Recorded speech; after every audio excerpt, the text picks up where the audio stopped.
জয়পুরহাটের কলেজ শিক্ষক আলী হাসান বাবু হত্যা মামলায় ১১ জনের যাবজ্জীবন কারাদণ্ড দিয়েছেন আদালত। বুধবার দুপুরে জেলার অতিরিক্ত দায়রা জজ দ্বিতীয় আদালতের বিচারক নুরুল ইসলাম এ রায় দেন।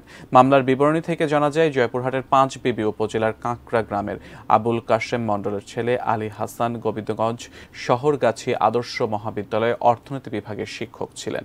শিক্ষকতার পাশাপাশি তিনি পাইকরদরিয়া গ্রামে বিভিন্ন পণ্যের স্টকের ব্যবসা করতেন।